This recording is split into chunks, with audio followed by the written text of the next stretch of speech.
A próxima inclusão aqui que pode aparecer são os pontilhados basofílicos. Esses pontilhados, eles são inclusões pequenas e dispersas por todo o citoplasma do eritroblasto. Então, vocês vão ver que é como se o eritroblasto, vocês podem ver na tela aí, que tá onde a seta está mostrando, o eritroblasto ele fica realmente todo pintadinho. O que são esses pontilhados basofílicos? Eles nada mais são do que agregados de ribossomo juntos com o RNA. E durante esse processo, por uma deficiência na degradação desse RNA, esse material agregado, que é o RNA e o ribossomo, ele vai ficar espalhado pelo citoplasma. E durante o processo de coloração, eles vão ficar mais evidentes nessa cor azulada, arroxeada aí. Quando que a gente vai encontrar esses pontilhados basófilos? Principalmente em pacientes que apresentam deficiência da pirimidina 5 nucleotidase. Essa pirimidina 5-nucleotidase, ela é uma enzima que ela está relacionada com o processo de degradação do RNA. Então, quando a gente tem degradação quando ela está ativa, a gente vai ter um processo correto de degradação. Na ausência dela, a gente vai ter o quê? Esse DNA degradado de forma incorreta. E é aí que ele vai continuar aparecendo aí no nosso citoplasma, dos eritrócitos. E aí vai aparecer na circulação periférica.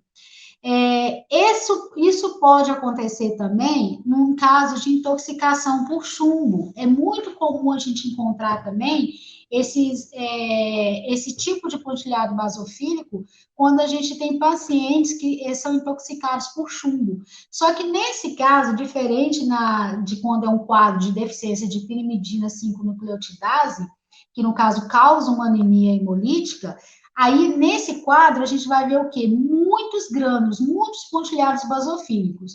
Já na intoxicação por chumbo, a gente vai ver uns pontilhados mais tênues. Isso por quê? Porque o chumbo, ele inibe a ação dessa enzima, da nucleotidase. Então, o que acontece? Ele vai mimetizar o quadro de deficiência da pirimidina, 5-nucleotidase, tá? É muito comum encontrar em quê? Em idosos, né? Nesse caso, em idosos, aí o que geralmente faz, né? Pede a dosagem de chumbo, mas também você vai observar esses pontilhados nas hemácias. Porém, quando, por exemplo, a gente observa isso em idosos, geralmente esses idosos são pessoas que trabalharam durante muito tempo com baterias, com tintas que te levavam chumbo antigamente, né? A gente pode encontrar aquela contaminação crônica. Aí, nesse caso, esse chumbo, ele tem a capacidade de ir se aderindo, né, de ir se depositando no osso. Durante a fase, né, do idoso, que começa a aparecer aqueles problemas de osteoporose, que aí a gente vai ocorrer um problema lá na questão de liberação de cálcio, lá no processo de osteoporose, esse chumbo vai sendo liberado de forma gradativa e vai contaminando essas hemácias, né, o processo de formação das hemácias de forma gradativa. Então, quando você chega a dosar esse chumbo no soro, você não vai encontrar grandes concentrações de chumbo, mas você vai encontrar esse quadro. E se você fizer análise lá, o histórico desse paciente, você vai ver que esse paciente, em algum momento da vida, ele teve contato com chumbo e foi um processo de crônico, que foi se cronificando e esse chumbo foi se depositando nos ossos, e à medida que esses ossos vão sendo remodelados devido à osteoporose, acaba que esse chumbo vai sendo liberado e vai contaminando aos poucos a medula do paciente. Diferente, por exemplo, nos casos de contaminação aguda por chumbo, que pode acontecer, por exemplo, acontecia antigamente, né, gente? Hoje nem acontece tanto, porque hoje as tintas hoje não tem essa concentração de chumbo, não tem chumbo mais na sua composição, né?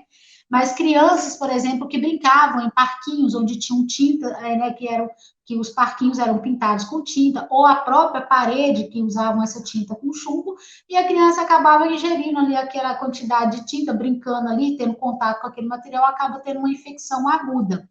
Ou os caçadores de aves, por quê? Porque a bala, né, que eles usavam lá durante o processo de caça, para atirar e matar as aves, acabava que essa bala ficava depositada ali no corpo do animal, e uma forma de conservar esse animal era justamente imergindo, né, essa caça, né, a ave morta em vinagre para conservar. e esse vinagre ia degradando esse material da bala, né, da bala que ia liberando chumbo. Então, também poderia ocorrer quadros de infecção, de contaminação aguda por chumbo. E aí era observado esses pontilhados basófilos na forma mais tênue, que é uma das formas que pode acontecer também. Mas hoje, realmente, esses pontilhados aparecem mais mesmo, né, na maioria das vezes, quando você tem esse processo de deficiência, e no caso dessas pessoas mais idosas que têm esse processo de contaminação crônico aí.